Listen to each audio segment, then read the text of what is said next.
Oh, there's Jen. So now that I'm a little bit, now that I'm all perking me up, my diet coke is perking me up. I'm gonna go be awake and listen to this.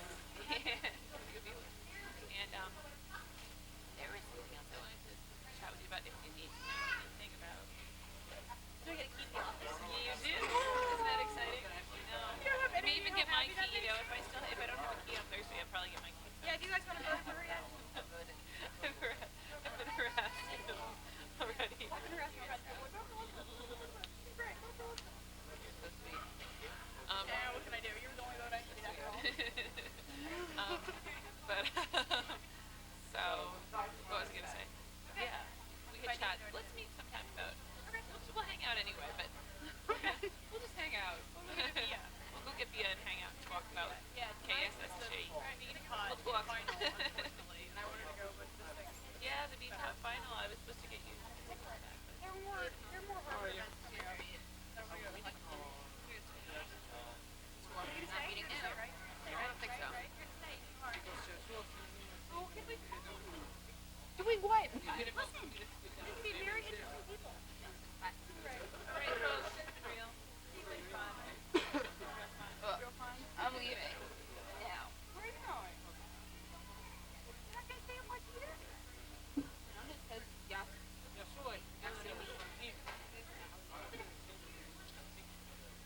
6? What?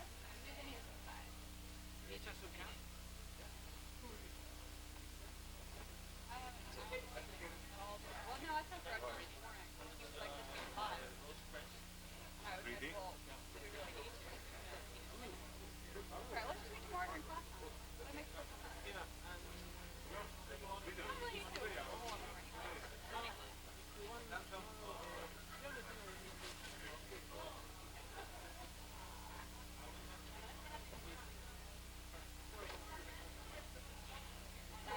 Meeting day, I guess, schedule people.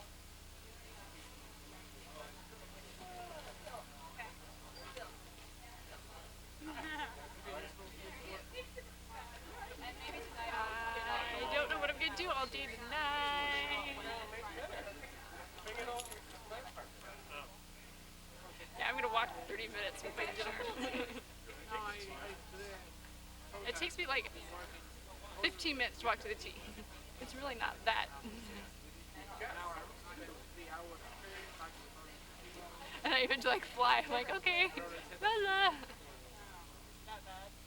No, it's not so bad.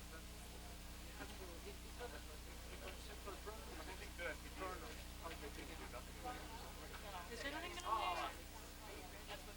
I watched women smuggle. we sat down and started. No, I'm just watching. So I saw like that. I saw women smuggle. That's up to the state. I can't. It was. I can't believe it. I honestly cannot believe like they do that. It doesn't make any sense to me. It defies. It looks like they're filming an episode. I don't know. Maybe Jennifer. I don't know if she's the one who's but it looks like it. If they need people to move down, I will. Yeah. I don't think you have to snake her back up here, Jennifer. Who's at her? Oh, sure, but. Me too. Lost. It is disappointing, but I expected that. Maybe the speakers are not that appealing. No, well, that's true, but if they attended last week's forum, they would have. It was all over the place. Last week's forums. Today's thing was all over them. But yeah, it's kind of short notice, you're right. Right, geology over here.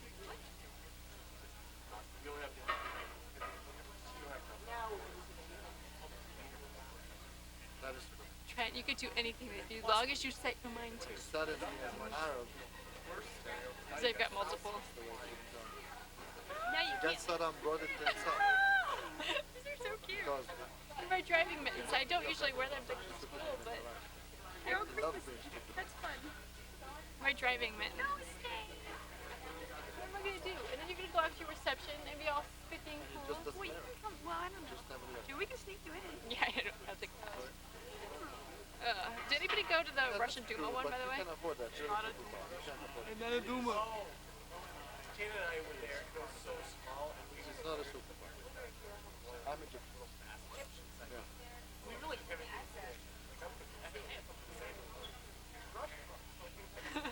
All right. It was really that small? But the economy is not so good, I should say. But yeah, no, Yeah, where is that? That's where I gotta go to. yeah. Yeah. Back there. Alright, cool. I'm surprised it wasn't more crowded, especially after everybody's so excited about it. Until going or being mediated or facilitated out of a Intimate with a Russian. state of war, It's not a Duma. so yeah, it's in the middle of it, but still not.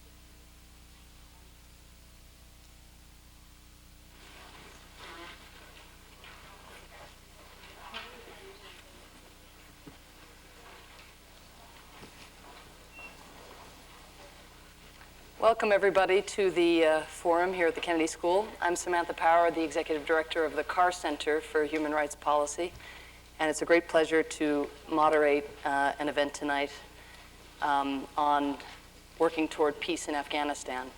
Now, this title actually, in this setting, has a double meaning. The first is, how do we, the world, and individuals who live within it, work toward peace in Afghanistan? That is, what do governments do? What should NGOs do? What should intergovernmental organizations do?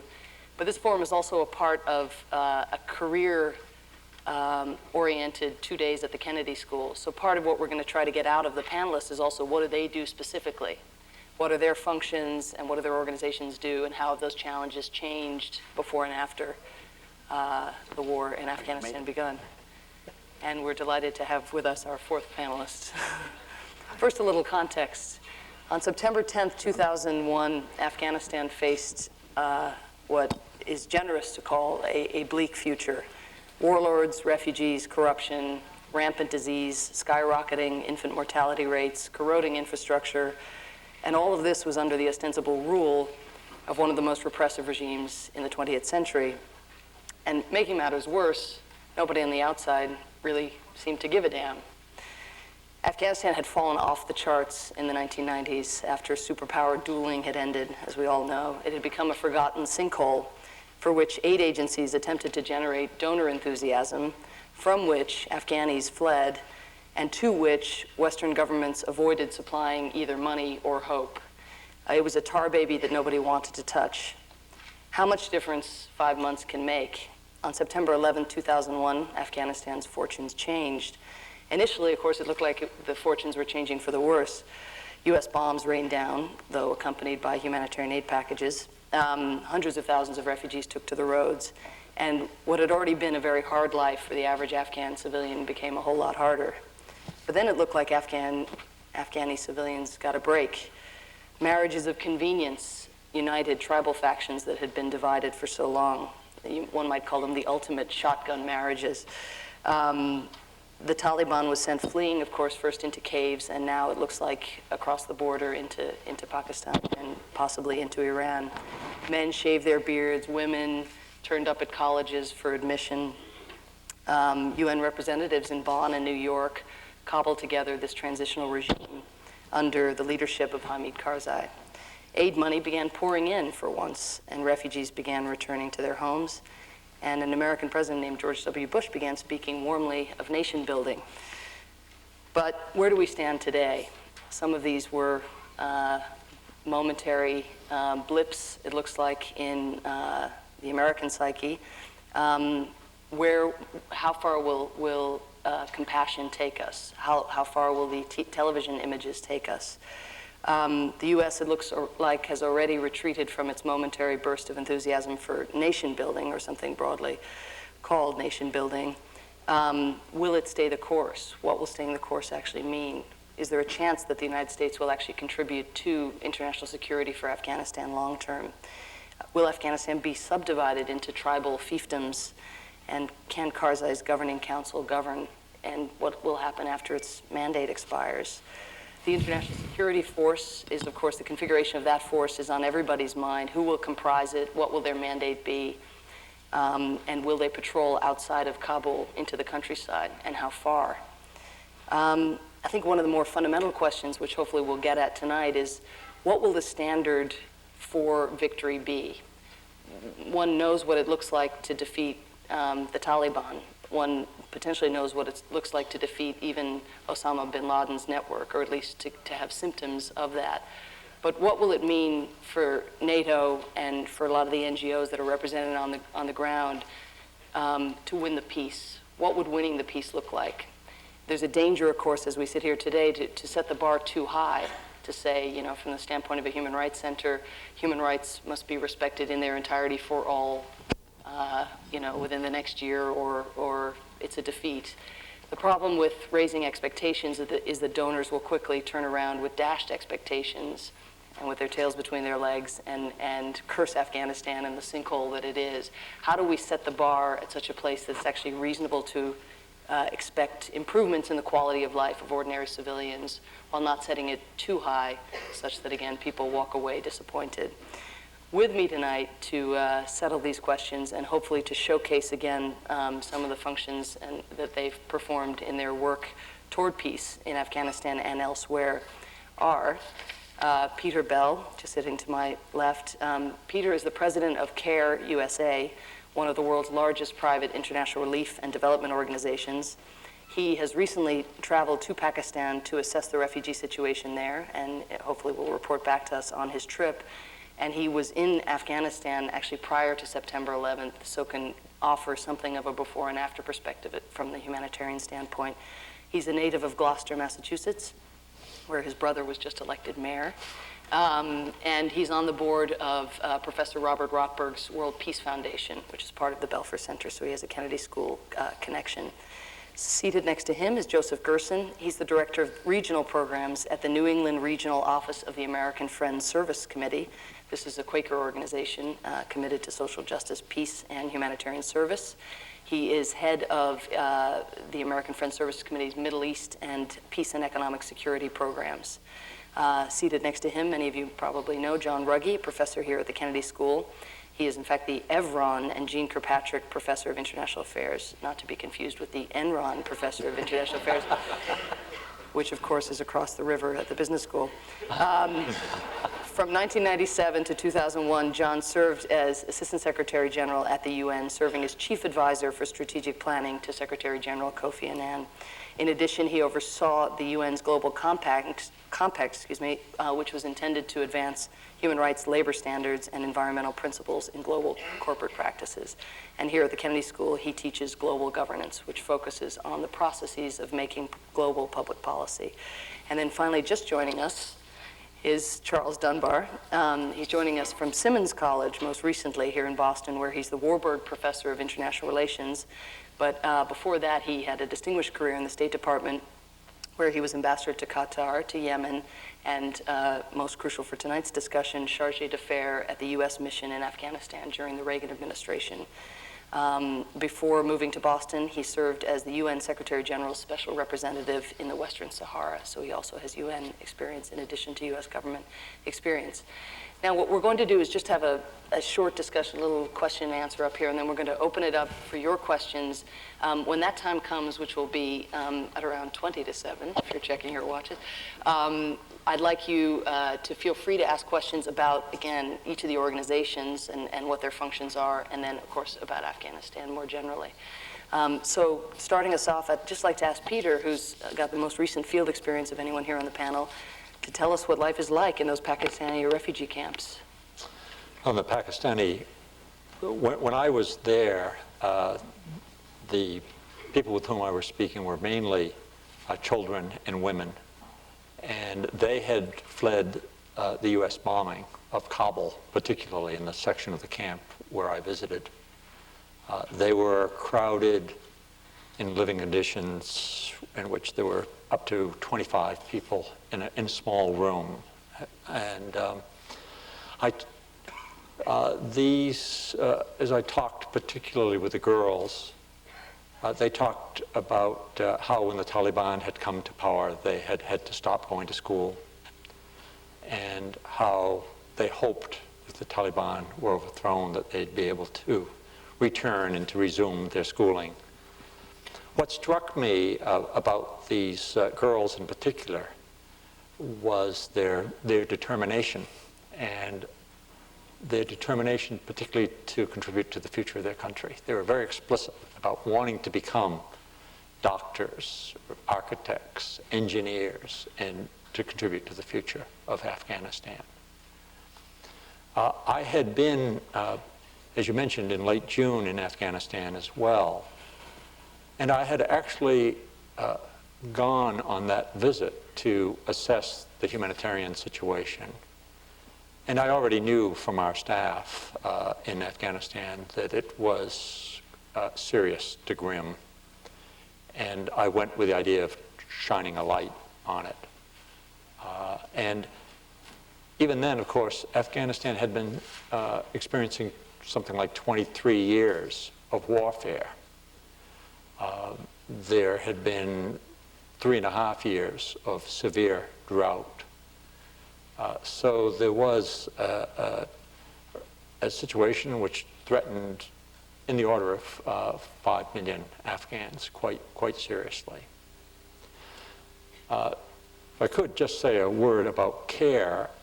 CARE has been in Afghanistan for 30 of the last 40 years. We began our program in Afghanistan in 1961 and left during the period of Soviet occupation. So there was a 9-year hole during the 1980s. The CARE had a difficult, sometimes tense, but I think quite principled relationship and set of negotiations with the Taliban authorities. We didn't really consider them, we considered them to be the authority, but not really a government, more a movement. We had, for example, in one of our projects with women's staff, 5 of the women were pulled off a bus transporting them to work, and they were publicly flogged for working. We had another instance where 9 of our staff were detained for having their beards too short. And they were detained in CARE's offices and held prison there for a couple of weeks. And other prisoners were brought in and also held for similar offense.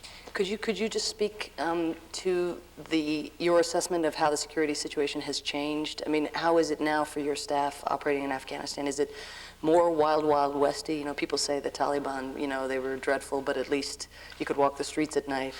Well, the situation under the Taliban was relatively tolerable, even given what I've said. I mean, obviously those instances were intolerable. But because we had a basic set of principles that we had shared with the Taliban when they came into office, we were able to sit down and to negotiate with them. And they took measures to try to rectify those situations. The worst had been in the period immediately before the Taliban came to power, when power was up for grabs and there was rape and debauchery. You know, it seemed like at times the rule of the day, and there was looting. Today, in Kabul, there's relative stability. And in other areas, on the roads and in some of the other cities, there continues to be a good deal of banditry and looting and violence between rival warlords still in some of the areas which we work, which are mainly in the central and southern parts of the country, in the eastern part. So it's an insecure environment now. The worst fear of Afghans is returning to the pre-96 situation. Right. Let me just open it up now and talk to Joseph Gerson as well. Could you talk a little bit about American Friends Service Committee's role? And I know that as an organization, you have opposed the war, as a Quaker organization that I think opposes war across the board, yes? Across the board, yes, but not in a thoughtful way. In a thoughtful way, of course. Could you speak a little bit about, one, that position in relationship to this war, and two, whether part of your opposition to the war, I mean, I know that it is just part of the pacifistic tradition of the Quakers, but are you afraid that the war is actually making life worse for Afghan civilians? Well, and the rest of the world, too. Just to back up and say that the Service Committee was founded in 1917 during the First World War, and it was created, it was the first time that this government recognized the right of conscientious objector for people from that point from the traditional peace churches. And so the organization was created initially to provide a way that these young men could do alternative service. And immediately after the war, they felt they needed to do more and moved then to do Reconstruction in Europe. And so, in a sense, the organization has these, in a sense, two roots, opposition to war and service. In this context,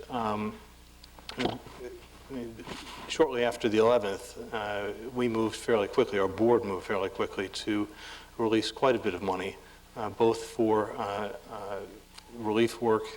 Clearly, there are many more refugees out, a lot more suffering happening. And at the same time, for us to do work across the United States to try to educate people in this country about what the real conditions were, what the real context of the coming war was. And this is what we've been doing. On the ground in Afghanistan, we had one of my colleagues went in through Tajikistan early in late October, brought in something like 300 tons of food, had to deal with, among other things, the U.S. press corps, essentially bribing the ferries so the U.S. press could get in before the food, these kinds of details, bringing in lots of blankets, immediate kind of relief.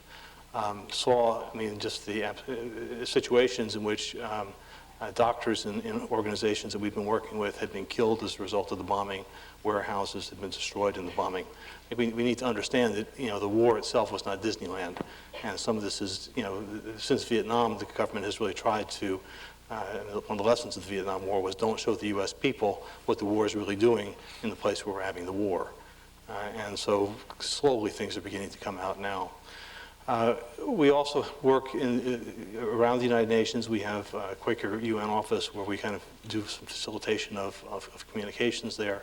And we have an office not far from the World Trade Center where, just immediately after the bombing and for those initial weeks, we were doing assistance work with people in the area. Look, it's years ago, I was in Europe after the Vietnam War, and I went to a play in London, Bertolt Brecht's St. Joan of the Stockyards. And what he does in that play is to look at the wider context, to say, relief is important to do, but if you don't look at the structures of violence in which that takes place, then you're providing Band-Aids, for the people who are basically putting in the knives. So to think here, for example, we're in the ARCO Center, ARCO, oil. Think in terms of what some of the origins. Why did the United States support the Mujahideen? Why did we support the Taliban? That was about oil. One of the things, I was just in Europe at the European Union for a European Parliament for a major conference launching a peace and human rights network. And one of the things that the Europeans are just outraged at what the United States has been doing. To understand that we're seen in the world as a pariah state, that there's all kinds of international law, international law we violated, treaties about how you deal with terrorism and precedents that we've just ignored. Guantanamo is kind of the ultimate example of it. But what they were saying, it was interesting, made a number of references by members of the European Parliament to Brzezinski's book, The Grand Chessboard, in which he basically says, look, the U.S. is a global empire, and this is what we have to do to control it. Look at the Eurasian subcontinent. And what the Europeans are seeing is that the U.S. is kind of driving in through, using the war as an excuse to affirm its doctrine of full spectrum dominance, to control the oil of the Caspian Sea area. There's been basically an oil rush going on since the end of the Cold War. And now with military bases in the stands looking to consolidate its control over that area.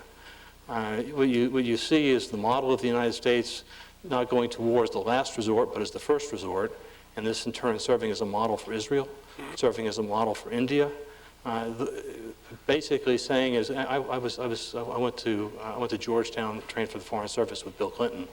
What we were taught was international law. It's what those with the power to impose it say it is. What is international relations? It's the study. It's analogous to the study of the rules of the game among mafia families.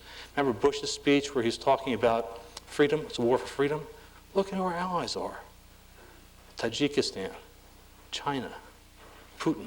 I mean, it's about resource wars and power. Okay, let me just move on if I could and get John's take on some of this. There are many people seated at the UN who wish the United States was as interested in Afghanistan as the last speaker suggested that the U.S. was. That is, that there would be some U.S. staying power on the ground to create the kind of security that would allow the transitional government to do its business and potentially to fan outside of Kabul. There are others who feel that the U.S., better to keep the United States away, better to allow European nations, Turkey, some of these other countries to provide security.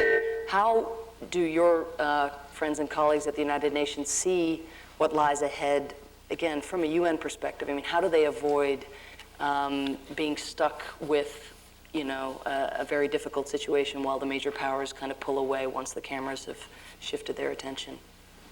Well, that is, of course, their major worry at this point in time.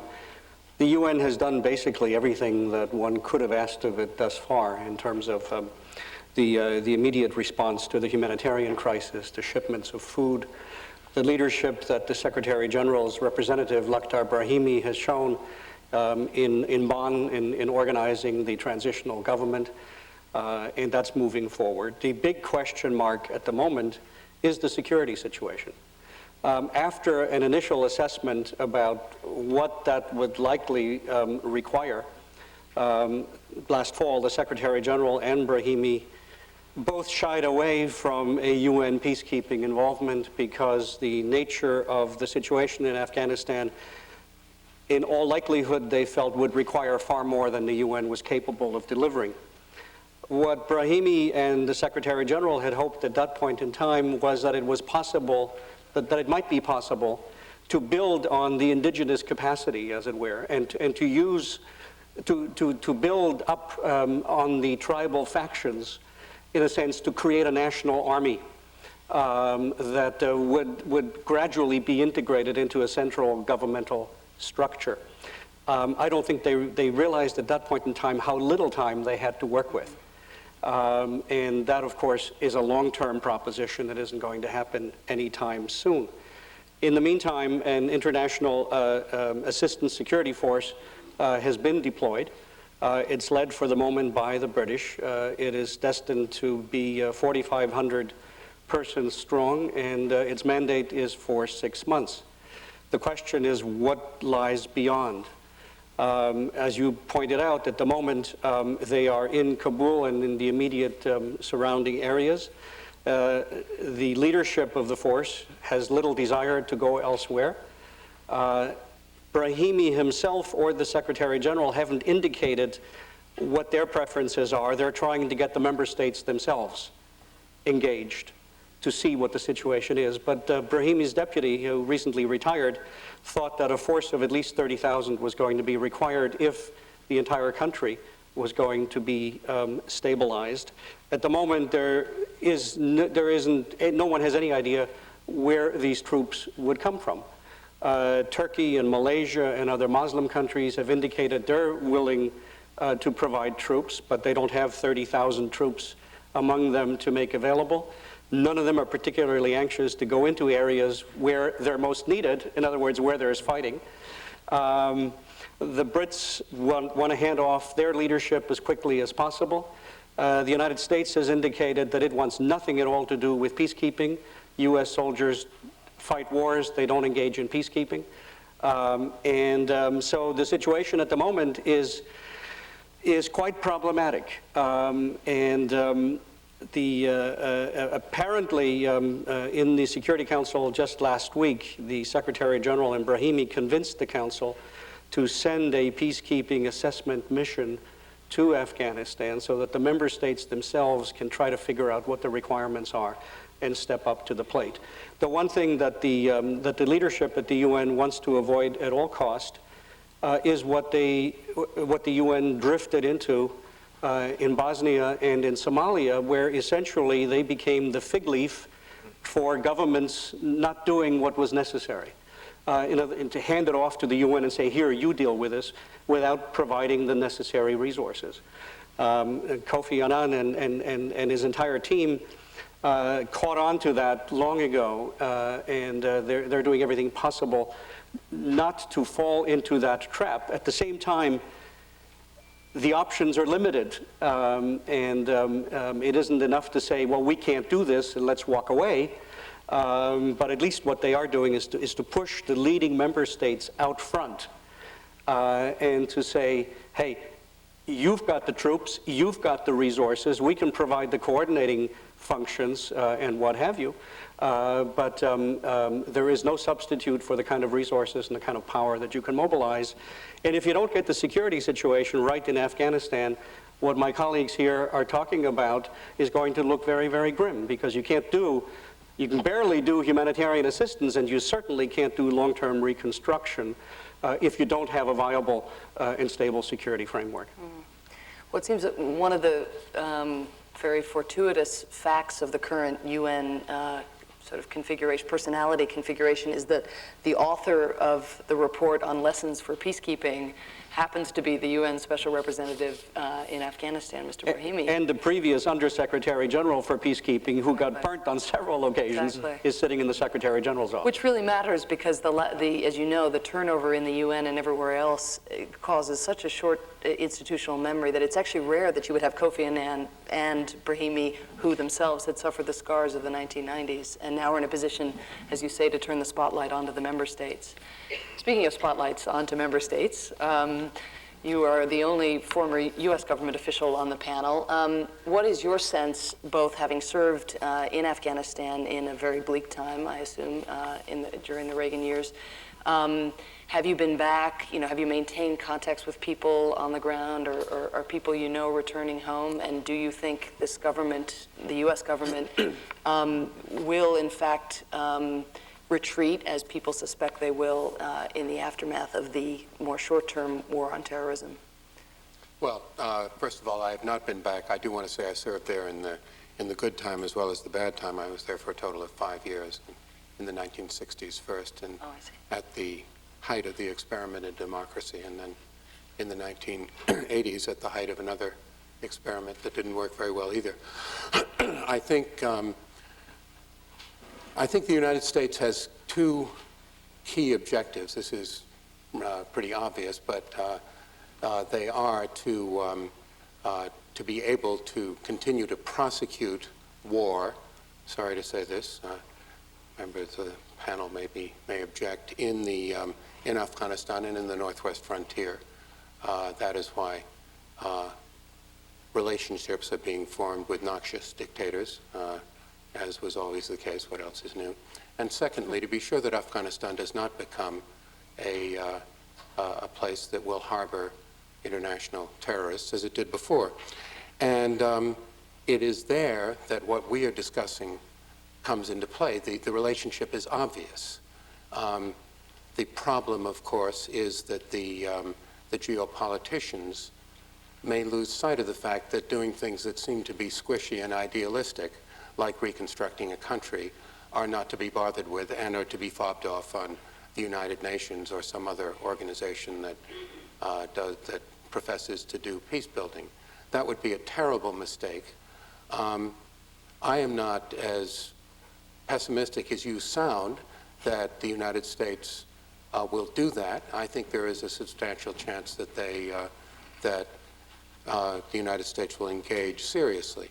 I think there are several things the U.S. needs to do first, and I listed a number of them and can go on forever, and we'll stop at about 13. I think the first is to learn the region again. We could call this the nasty term of being able to have an intelligence capability in Afghanistan and beyond. But that's not really, of course, that's what I'm talking about in part. I'm talking about building up staffs of people who are capable, linguistically capable, in Afghanistan, in Tajikistan, Doshanbe, in Peshawar, and wouldn't it be nice if they could be in Mashhad as well? I'm afraid that the axis of evil may make that more complicated than it was before those words were uttered. But so that the United States understands better what's going on. I think they're certainly building up very rapidly from what I see in Kabul. I think it would be important to open posts all around the country and to hope that other people would come again. I have had the duty of serving as the only consul in a city, and it's nice to have another consul from another country to kind of keep you company. I think the second thing that the U.S. has to do is to get with the International Security Assistance Force, that is to say, to support it. And I guess this would segue into my second and third points, and I will stop at 3 rather than going on to 13. I think that it's there under Chapter 7 of the United Nations. It is not going to be traditional blue-helmeted or helmet-linered peacekeepers. This is a more robust mission, the kind that Mr. Brahimi wrote about in his report. I think it is altogether possible that a force can be developed. And one of the great assets, of course, that exists now is that the Afghans would like to see it. They'd even take it if it was an American, but they'd certainly take it with light blue helmets on. And let's get on with it. And I think there are a lot of ways that the U.S. and the United Nations can cooperate.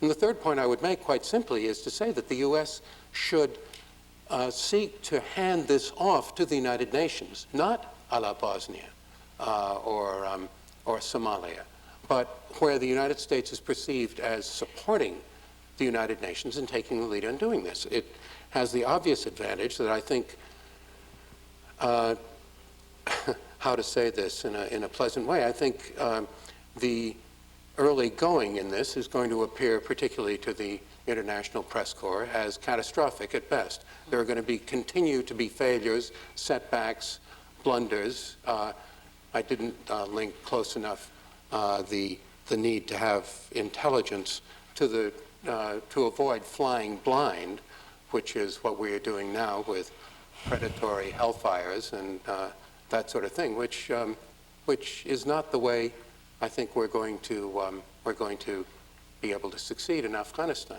It is a question of cooperation with the United Nations first and foremost, so that when there are catastrophes, we can say that it wasn't the United States that was leading the charge to the catastrophe.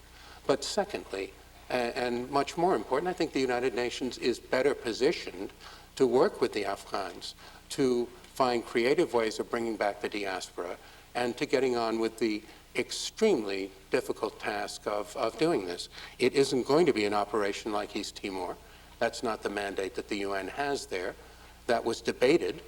Ashraf Ghani, the advisor to Mr. Brahimi, discussed that in October and felt that the United Nations would almost have to take it over, but he couldn't quite bring himself to the thousands of well-paid functionaries all over the country, so he thought of a different model. Perhaps something along the lines of making Afghans those functionaries would be important.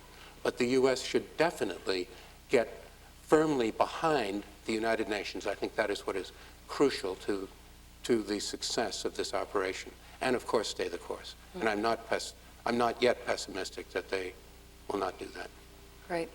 Let me just ask one question to the panel, and then we can already begin to take questions, I think, from the audience. And as you answer this question, maybe you'd also like to respond to one another. But one of the things that tends to happen in these post-crisis situations where you finally get the world's attention, when the media is there, when you do get 2 full-page, New York Times spread every day, is you get a deluge of, finally, the resources that you all have presumably been looking for years. But sometimes at the expense or at the cost of distorting local dynamics, such that would-be professors at universities become translators for Mr. Brahimi.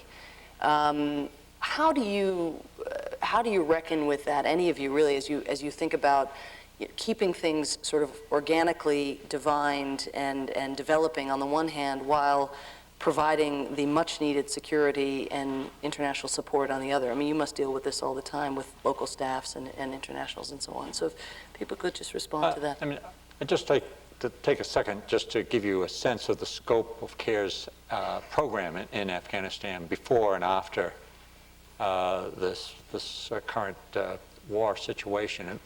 And as I mentioned, CARE has been there for 30 years. And I think our strength is in the relationships that we've built with hundreds of communities in those 7 provinces of the country in which we work. When I was there, we were even then providing food for 10,000 families headed by widows whose husbands had been killed in the war over the prior years. We were helping to shelter and provide some minimal support for 25,000 people who had fled from the Somali Valley north of Afghanistan and were settled in the former Soviet compound. We were running a water system for Kabul that was providing water for 250,000 people, and also working to build water systems and improve agricultural production in rural areas of the country. And importantly, working with some 250 communities who were providing classroom space and teachers for whom we were providing training and text materials and other supports so that their children could be in school. And there were nearly half of the 20,000 students in these schools were girls. Since in the current situation, we're working not with 250, but 400 schools, not with providing water, not for 250, but 450 people in Kabul, and beginning the refurbishing the water systems of the Somali Valley, getting ready in the spring to help in rebuilding some 5,000 homes so that people Do you need settle. a security force to do this? Yes, we need a security force with a broader mandate that can get out into some of these other areas of the country. And, you know, I don't know whether the right number is not the 2,000 or 3,000 that are there now, or the 5,000 that were talked about. I don't know whether it's 20 or 25 or 30,000, but it's in that realm. At least. And does anybody else want to speak to this? Just this question of the sort of some of the perverse consequences sometimes of international trusteeship? Just to say that our programs don't begin to be on the scale of CARES. And what we traditionally have done, and in fact, Peace Corps is in some ways modeled after what we did in different parts of the world, is we moved to identify really unique needs and to reinforce communities and people who are already engaged. So we work through partners. We've been working in Peshawar with basically an Afghan women's group, working with undocumented Afghani women who can't get relief from any of the existing aid agencies because they don't have the documents. We work with partners like Help the Afghan Children, other small kinds of agencies. And what we look to do is kind of help to build leadership rather than to be draining leadership off from others. Just on the distortion of the workforce, first during the time that I was there, I recall, for example, the Afghan woman who was heading up the program to provide food for 10,000 widows. And we not only provided the food, but then there was an opportunity behind closed walls for these women to meet together and form a kind of support group. The Afghan woman who was heading that up had been, in an earlier life, the headmistress of a school that had been in exactly the same site where this was occurring.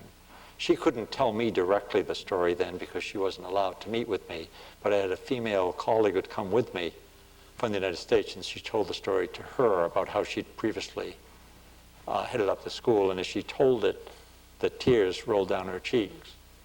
Out in the rural areas, when I visited one of the rural community schools, a woman there who was teaching primary education to girls, had been a professor of physics at the University of Kabul. So there were distortions back then. And you know, there will be distortions again, and I think part of the solution, and it's only a partial solution, but is that there needs to be a lot of coordination among agencies. Great. Other thoughts on this, or should we open it up? I just might make another sort of a plug for CARE. You actually were there longer than 30 years because you had been functioning for a number of years when I first got there in 1967, and the Sazman-e Kare, as it was known, was a Kara, as they would say in Afghanistan, was a very respected organization. I think organizations like yours and possibly the American Field Service supported can find ways of bringing back the diaspora. You had a wonderful program called CARE, which was the CARE Medico program when I was there in the 60s, where you had, now there was infrastructure where they could work, and that of course is a problem, but where you brought doctors from the United States to work for a period of several months and this was something that was advantageous for them to do. It could be done for nothing because they made a good living and could write the whole trip off as a charitable deduction. A brilliant piece of work, which gave us our last child, which I'm particularly grateful to CARE for.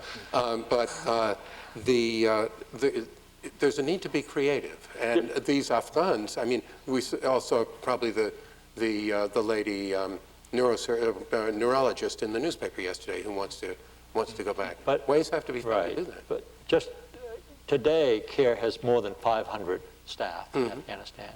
They are overwhelmingly, all but several of them are Afghans. And skilled Afghans? And they are among the most highly motivated, effective staff that we have in the world. They're tremendous.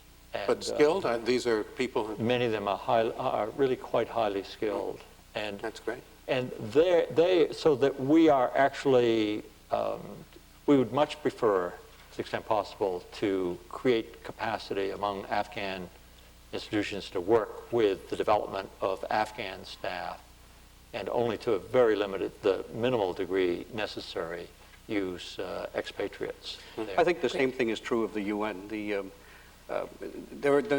East Timor is not a model in anybody's mind at the UN, because there is tremendous indigenous capacity, there is the diaspora, and the Afghans are deeply resentful at foreigners meddling in their affairs anyway, so if you tried to set up a UN pro-consul, it wouldn't get very far.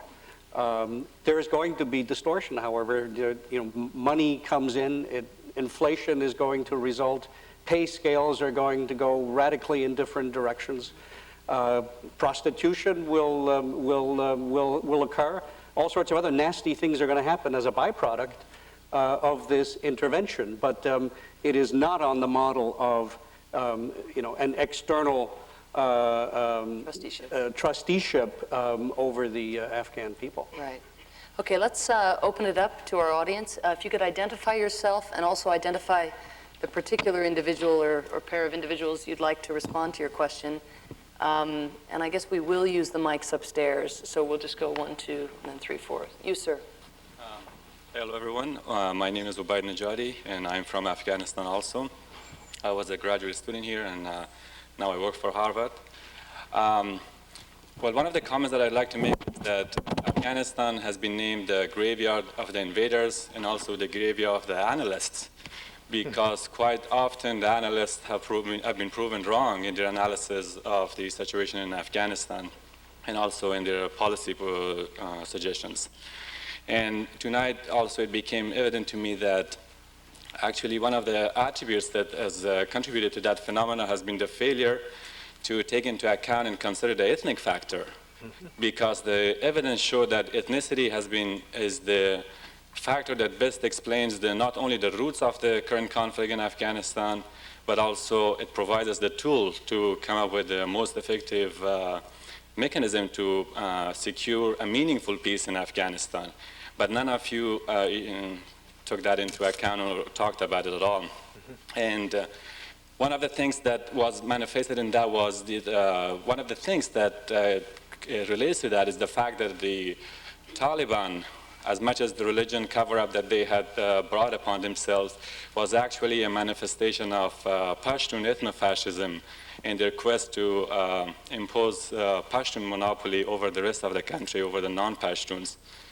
And also the fact that you call as warlord, or the phenomena that you call as warlords, is actually a manifestation of the historically justified concerns of the non-Pashtuns for their future, for their safety and for their rights. So I don't think it would be accurate to call those as warlords, because those are the embodiment of the hope of those oppressed nationalities of Afghanistan, the non-Pashtuns. Would you like someone to respond? Maybe Mr. Dunbar, do you want to respond? You seem to be the most, the Afghan specialist among us. Yes, I'd be happy, and of course the number of difficulties in Afghanistan is so great that ethnicity didn't quite come up, and it certainly should have.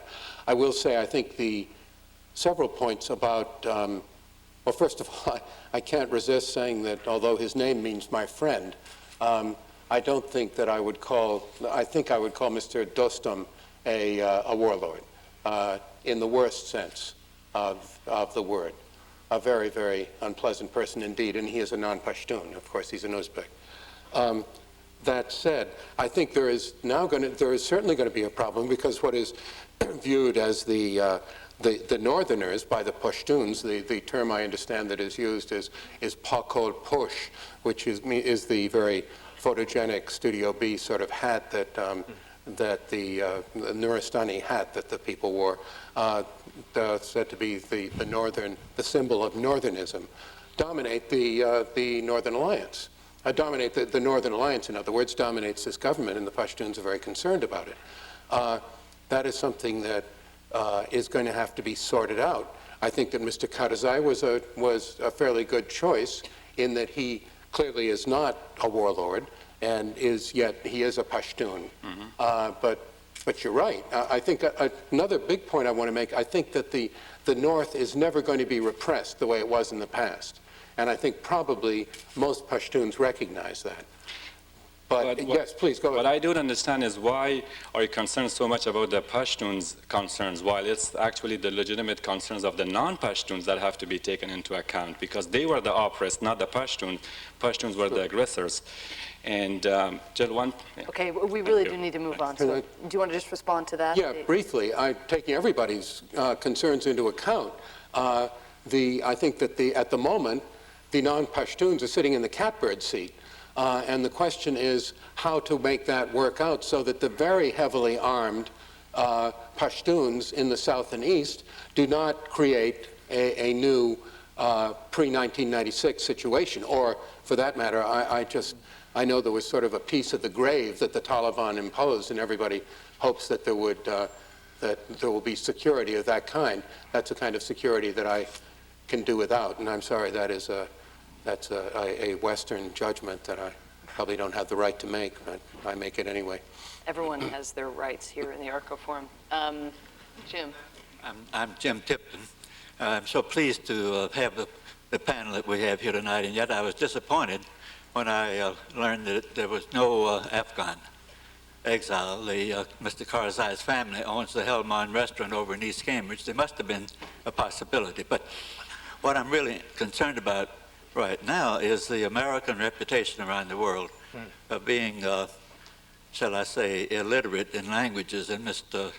Dunbar mentioned one word, linguistic. There are so many different languages used in that whole area: Iran, Pakistan, Afghanistan, Uzbek, and so forth. Do any of the people that are there now, and you have 500 care people in Afghanistan, are they literate in the languages available? And is our government and these UN representatives so on? It seems to me that's extremely important in terms of... The short answer is yes. That is, it turns out that right now our country director is American, and he had been country director for 5 years earlier, learned local languages, and Dari, he's particularly fluent in, and is able to conduct himself quite well there. And as I said, he's been there for 5 years. He's returned just within the last several months. Most of the, not all, but virtually all of the other staff on the ground in Afghanistan are Afghan and come from diverse ethnic the groups. representatives from the world who are now responsible, I think, John, for nation building. Is the UN, I mean, are the UN officials who are setting up civil affairs officers and so on, are language requirements? There's a large indigenous staff who's been there in the humanitarian area all along. Brahimi is particularly well-versed in the region. He was the Secretary General Special Representative prior to 9/11. He probably helped avert a war between Iran and Afghanistan back in the late 90s. He knows the cast of characters very well. The lack of knowledge of the area is in this particular instance not a big challenge. I just want to make a few points about people who speak the languages. We've just sent back one of the former Iranian hostages. His work has been brought out of retirement to work in our embassy. I say Iranian hostage of the Iranians, absolutely fluent in Farsi. The deputy chief of the American mission in Kabul starting next summer will be fluent in both Farsi and Pashto. The UN has a man who of terrifying fluency, who is an East German who spent 10 years living in Afghanistan and learned both languages. It goes on and on. The answer to your question is there will be large linguistic capability, I think, on the United States part after a hiatus, because there is going to be a need to train up people. Again, we had a lot of linguistically capable people in the past, but the big point here is that they don't have to be blue-eyed people with skin that gets red in the sun. They can be Afghans. They can be the kind of people that Mr. Bell has working for him. And we have a huge number of Afghans who are dying to go back and work. I think knowledge, I made that point, I made it my first point, is knowledge of the area on the part of our mission, our American mission, and what I hope will be its outlying offices is important, and also important for the United Nations. But I think it's going to happen. I think I hope that you are barking up the wrong tree. Okay, upstairs. Hi, my name is Elizabeth Wilmot. I'm a first year here at the Kennedy School. I have a very practical but perhaps controversial question about the operations of humanitarian relief organizations. From what I understand of the initial history of CARE personnel drew on a variety of resources from journalists and clergy and the like during World War II. I wonder if there has been any history of actually using military personnel to help reconstruct roads or rebuild cities, and if not, what the probability of that would be for the future. Yeah. CARE began immediately after the Second World War with the bringing together of 22 different organizations into a cooperative organization. They were religious, labor, refugee organizations, etc. And the purpose of bringing them together was to respond to the threat of famine in Europe. And the response was the CARE package, food, which probably most of you sort of have thought that that's what your parents sent you when you went away to school or when you went to summer camp. But the CARE package began as our response to the threat of famine in Europe. We do have on our staff at least one person who is a retired Marine Corps colonel who heads up our protection and security unit. It happens to be a one-person unit.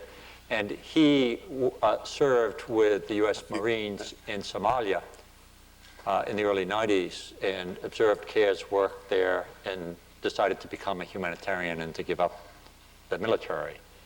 In Afghanistan, right along the line, we have been very consistent and repeated advocates with regard to keeping as clear a line as possible between military roles and civilian roles. For example, we spoke out in criticism of the dropping of food packages by the U.S. military planes in the early stages of the war for all kinds of reasons, feeling that they were not only expensive, inefficient, people would get injured trying to get to them, people would get, and so on, but also because it would confuse the role between the military that have a set of military and political objectives and humanitarian organizations that needed to be removed from and neutral with regard to the warfare. And that has continued right down to today when we're disturbed, when we hear talk and possibly planning for sort of quick action impact projects that would be engaged in by military personnel in the sort of very early stages of Reconstruction.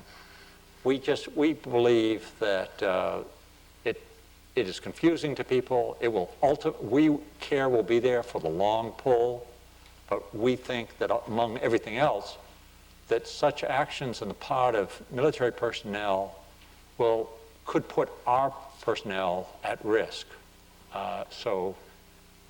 We think it's important to maintain as clear a distinction as possible. Okay, we're going to need to move more quickly in order to get as many questions in as possible. So if you could ask your question quickly, and if we could limit our answers to just a minute or so, that would be great. Hi, I'm Emily Harding. I'm a first year here at the Kennedy School. Somebody mentioned the axis of evil earlier. I was wondering if you guys could comment on the role of Iran in reshaping Afghanistan and the rumors that have been flying around the daily press about paying off various warlords and trying to create dissent in the northern part of the country.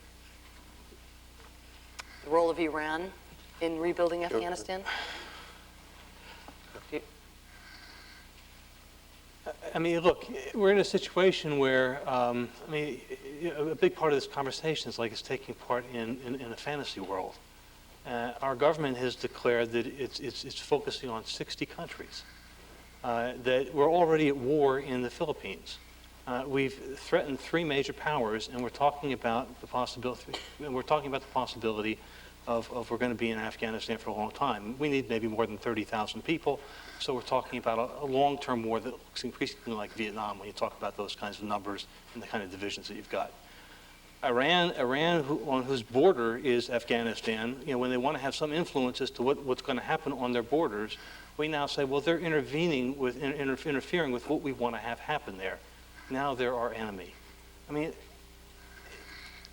you listen to the rest of the world. I mean, you just go look at the international press. I mean, listen to people in Europe. I mean, the axis of evil, this is the government. I mean, it's like from a bad comic book. It's like from a very bad and dangerous comic book. Okay, let's... Another minute? Yeah. Just to set the record straight, as far as I'm concerned, when I spoke of a substantial number of peacekeepers being there, I was speaking of United Nations peacekeepers who I think would remain welcome for quite some period of time in Afghanistan. I'm not speaking of a Vietnam-style operation. Indeed, I think the United States has made it fairly clear that this is different from Vietnam and certainly different from the Soviet occupation. Iran is absolutely essential to a settlement of the Afghan problem. I think it was a mistake to call Iran part of the axis of evil. I devoutly wish, as an American citizen, that it had not been done. I think that hopefully that statement will be overcome and that the admittedly very, very difficult effort to have a rapprochement with Iran will continue. And who knows, maybe Afghanistan will be a place in which, as Secretary Powell has said on a number of occasions, we will find areas to cooperate and to use Iran, perhaps as, to use Afghanistan as a way of rebuilding the U.S.-Iranian relationship. Great, thank you very much. What we're going to do now is actually just go around one last time. Sorry for those of you who've been patient, but beginning here, and we're just going to actually take all the questions and comments and then give each of the panelists a chance to respond. So yes, my name is Robert Ragucci. I'm the question to the ambassador. After World War II, President Truman appointed General MacArthur for the reconstruction of Japan. Is there anybody in that same line that could be appointed for the reconstruction of Afghanistan, or is that a wrong approach that the United States would? That's actually a quickie, so why don't we just do the quickie first? Nice idea, wrong approach, in my opinion. I think that then there would be people who would strongly disagree with me on this. I think that the lead should be with the United Nations, with robust and continuing support from the United States to the United Nations operation. Great. Okay, yes? My name is Marcia Natalizia, and I'm an American citizen. And as an American citizen, I'm wondering what we can do to support the rebuilding and the promotion of peace in Afghanistan. Okay, we'll take that, and hopefully we'll incorporate that into the closing comments. Yes?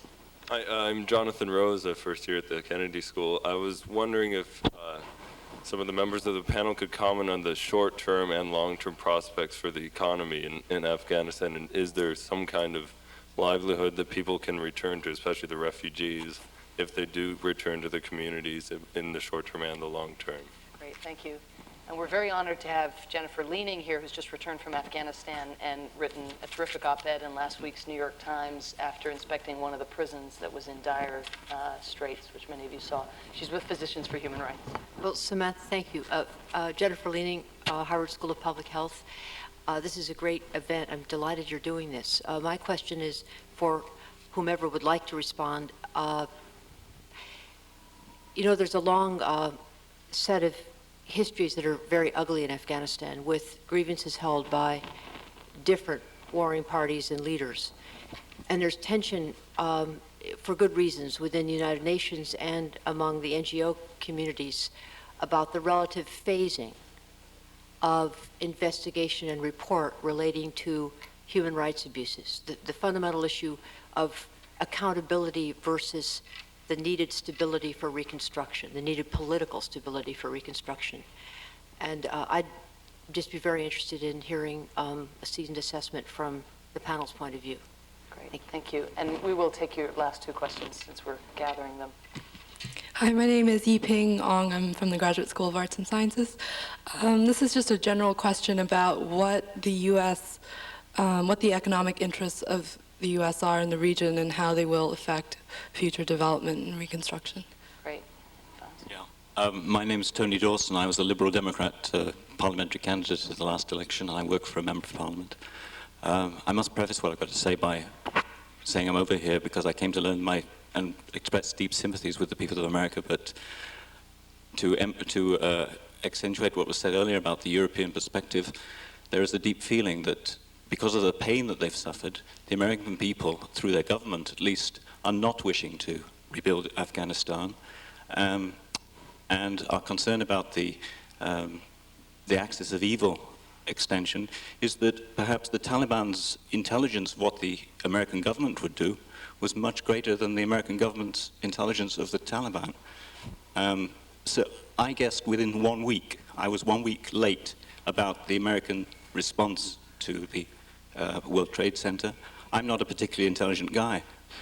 I haven't been studying American international responses for as long as I guess these guys were.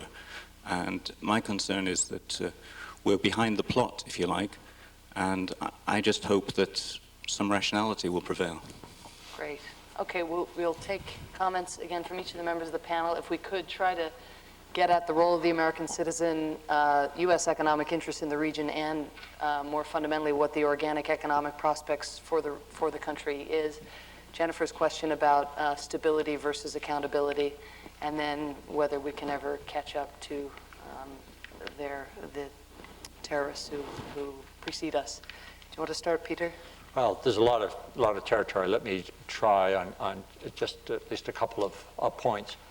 One, with regard to the prospects for the economy, in the short term, they can't be good. I mean, Afghanistan is primarily an agricultural economy, and given the drought that has affected so much of the country and all of the other problems, it's probably going to be a good 18 months or so before the first harvest, at best, of any size. There are resources in the country. There are natural resources, oil, gas, minerals, oil, gas, perhaps, to be explored. There are other mineral resources, precious, semi-precious stones. And, of course, Afghanistan has historically been a great trade route, too. So there's much that could be developed. On the question of what can Americans do, I mean, first, I think it's important to step back and for us not to focus too narrowly on sort of the so-called war against terrorism. I mean, I have no question, there must be a response. But it is an opportunity for us to think about how we want to be engaged with the rest of the world and to think beyond the sort of military security lens. I mean, within CARE, we have a vision of the kind of world that we would like to help build, and it is a world of hope and tolerance and of social justice, a world in which poverty has been overcome and in which everyone lives in dignity and security. And I think it's important for us as Americans to commit ourselves to building that kind of a world, to have a positive vision, and to lobby, to campaign, to create the kind of movement that must be created within this country and around the world to move us in that positive direction. The knowledge, the technology, the wealth exists in the world today. And many of the people who congregate a place like the Kennedy School have a lot to contribute to building the strategies and to building the political will that will sort of translate this vision of the future into a concrete commitment on the part of this country and the international community. Great, thank you. Joseph? Yeah, that's a very good statement. I want to speak to the question about what we can do as U.S. Citizens here, and also to the concerns coming from the man from Britain. I think we need to be listening. That most of the rest of the world, and Gary Hart said it today in the Boston Globe, that what took place on September 11th was a really terrible act of crime. And you deal with crime as crime, not as war. And I think we begin just dealing with the most basic elements here. There are special UN tribunals for reasons. There is intelligence for reasons. There are police for reasons. There's Interpol for reasons. I think we need simply to begin talking about this common sense here, and also thinking in terms of memory. I think we need to be saying that the U.S. military doctrine, take a look from the Defense Department, is full spectrum dominance. George Kennan said we're 4% of the world's population, we have 50% of the world's wealth, and the goal of our diplomacy has to maintain this position of disparity. Well, as long as that's the goal of our policy, and full spectrum dominance is the name of our doctrine, we're going to have more things like September 11th, and regardless of whether you're bombing in the Philippines, whether you're bombing in Afghanistan, it's not going to create security. I think one thing that an institution like Harvard can do is to encourage students and faculty to begin looking at what does the idea of common security, really the intellectual framework for ending the Cold War, what does common security look like in the 21st century? What would a U.S. foreign policy based on common security and human security be? That's at one level of our society. At other levels, it means doing the lobbying, writing the letters, wearing buttons, breaking the silence, talking rationale, talking in terms of supporting diplomacy, supporting things like the International Criminal Court, supporting treaties. I mean, the United States is becoming a pariah nation now. We need to understand that. As Wolfowitz said, what are the great victories of this war? Other nations fear us. Fear us. Afghanistan didn't attack us. We wouldn't even give the Taliban the evidence that they were requiring in order to consider expelling Osama bin Laden. I mean, we might respect diplomatic means, we might respect international institutions, we might respect the law. John. There are so many issues on the table. We could spend all evening pursuing them. I guess I just want to say a couple of points. One is that I'm genuinely puzzled by the Bush administration. They are at best schizophrenic. They are very easy to work with on a day-to-day basis. The relationship between the senior leadership at the United Nations and Secretary Powell and the President himself are actually very good. They're very reasonable. They're in-depth, they're sophisticated, they have good discussions, good give and take. And then you get out of left field, I guess it's right field, these gratuitous statements that seem to define American policy for the rest of the world, even though sophisticated analysts know that a couple of sound bites in a State of the Union speech are not policy, right? They are for other audiences. They are signaling to potential adversaries. They are catering to your political base. There are all sorts of things. They don't necessarily reflect American policy. But so many of those statements have been gratuitous, beginning with China. And beginning with China, moving on to the ABM remarks, and then withdrawing from the treaty. It isn't clear what the administration is getting for these things, but they're paying a cost in the short run. And potentially in the long run. So I'm puzzled by that sort of schizophrenia on the part of the administration. With regard to reconstructing Afghanistan, they've made serious monetary commitments, serious financial commitments about participating in that effort. They simply don't want to have anything to do militarily with peacekeeping. The prevailing ethos now in the Defense Department and in the White House is that peacekeeping is bad for soldiers because it sort of robs them of the skills that you need to break things and kill people. And you oughtn't to mix those. Let somebody else do peacekeeping. Let us do war fighting. I don't know how sustainable a proposition that is in the long run, but it happens to be the prevailing ethos today. But on the economic side, the administration has made serious commitments, and there's no reason to doubt that they will follow through on them. With regard to what the rest of us can do as citizens, I guess I would say vigilance at home and engagement abroad. Keep their feet to the fire domestically, keep arguing with them, keep challenging them, but also get engaged internationally to show the broad diversity of Americans in America, and that killing people and breaking things isn't the only thing that America stands for in the world today, that it stands for a whole lot of other objectives as well, and to follow through on them. Well said. Ambassador. I will do little more than associate myself with what other people said. I would add on the dimension of what Americans can do. I think we need to work hard at bridging the gap that exists between what used to be called Christendom and now is called the Western world and the Muslim world. I think it is a fundamental divide. I think that Americans have deep stereotypes of the way they view people in that part of the world, and that they need to get over it. We need and then I simply go back to echoing what people said. We need to learn. We need to understand. We need to realize we cannot simply live in blissful ignorance. How many times have we heard commentators on the television expressing almost as a badge of national honor that I don't have any idea where Kandahar is, and that this is a good thing, that they couldn't have found Afghanistan on a map.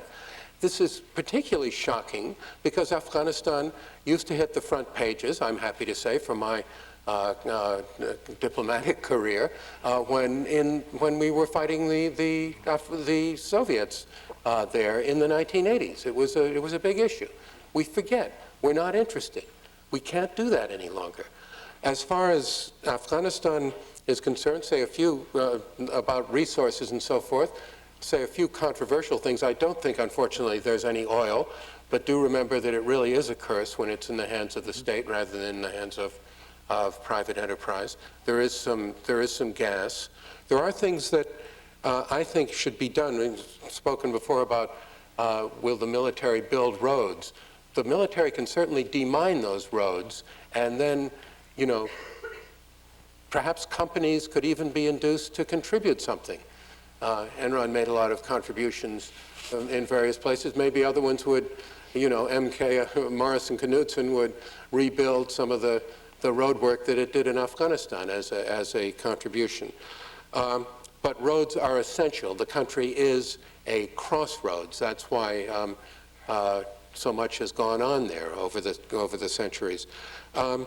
We need to do something imaginative about drugs, folks.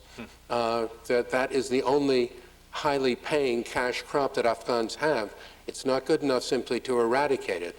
I understand that it was proposed by an iconoclastic American ambassador who lived in the region, that we buy up the whole crop of Afghanistan's poppies and either destroy it or perhaps use it for medicinal purposes. Ideas like that need to be thought about. And yes, let's try to revisit, and sorry to go back to the noxious dictators right at the end, I thought I wasn't going to have to, but let's revisit the idea of the cross-Afghanistan gas pipeline.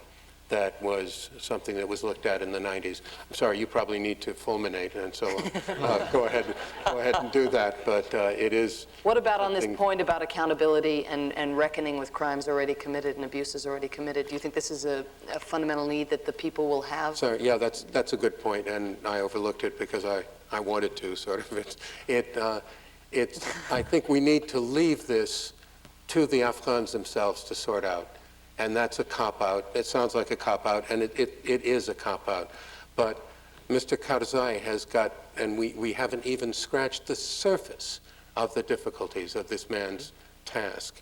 If we have people beating him up about human rights, which were horribly violated, and continue to be violated in the country, I think it's going too far at the moment. I think things get written into documents. Preparing for this, I looked over the Bonn Agreement, and right in there is the statements about women and about democracy and so forth. Keep saying it, but for heaven's sake, I think the man needs to be cut some slack, along with Mr. Brahimi, and the United Nations truly has put its best and brightest into this operation in creating a situation in which those kinds of abuses are stopped. Great. I just can't imagine Afghanistan sort of building a constructive future without there being some coming to terms with the truth of the crimes that have been committed there. And I mean, it seems to me that number one is getting at the truth, and then the second issue is probably right. What kind of punishment to administer. But the first is the truth. But you need a viable institutional framework before you can even begin to ask those questions, and we're not there. Right. There's nothing, you know. I mean, this may not have. It will be under the best of circumstances, it'll be 2.5 years before there's the first regular government of Afghanistan, and it seems to me that it's sort of in. So we're talking about a commission that's probably at least 2.5 years off. Well, I think we've covered a lot of ground in a short time, and I want to thank the panelists. Please join me in doing so.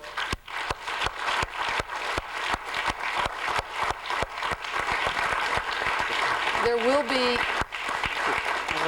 will be a career panel tomorrow from 10:30 to 2:30 in Taubman with representatives from WFP, UNICEF, CARE, and Plan International, among others. Thank you.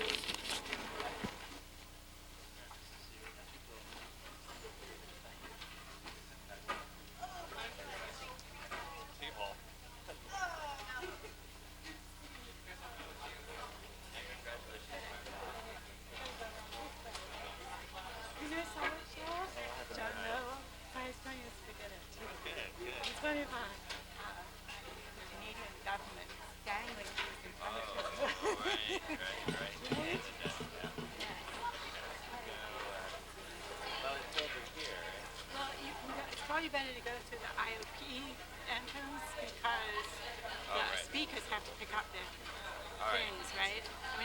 that way.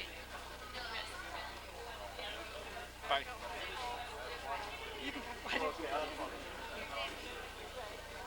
Journalist. But actually, yeah. Anyway, I'll chat with you later. I'm not sure. But are you looking for? Would you be looking for jobs?